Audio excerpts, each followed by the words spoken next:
Hey everyone, this is Scott from Forgot to Grow Up. Welcome to another edition of ReWatching Agents of S.H.I.E.L.D. Today I'm talking about Season 5, Episode 2, Orientation, Part 2.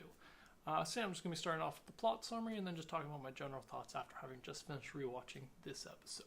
So yeah, the plot summary for this episode says, the team attempts to blend in by agreeing to work for Grill and meets Tess, who saves them during a kill or be killed event known as the Renewal.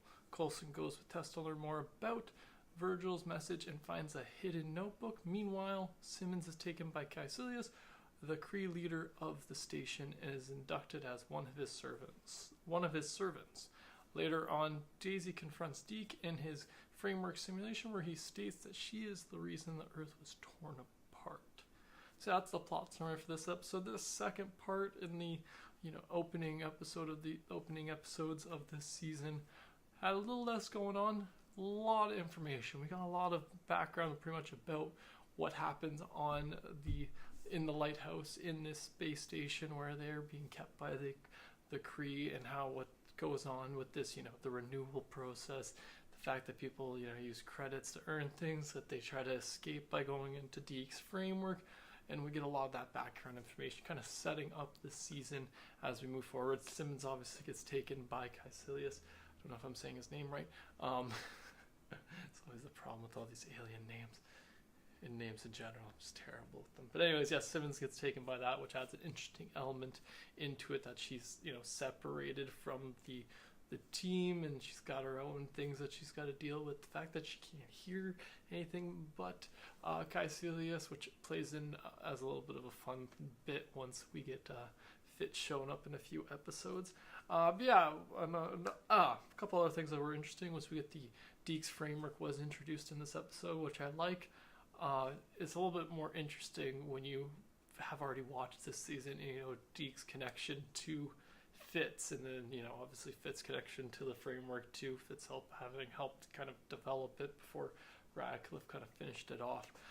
So just kind of interesting connection there. Deke even saying that he'd done some of the programming himself or reprogramming himself. And I'm like, like father, like son.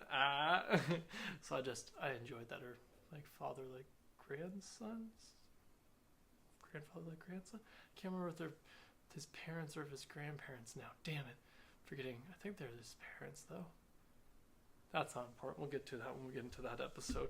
But yeah, and then the idea that Daisy is the cause of what tore apart the Earth was introduced in this episode as well, which I think is just an interesting element. I don't remember it being introduced this early when you're watching it, but when I was first watching it, obviously each episode was a week apart.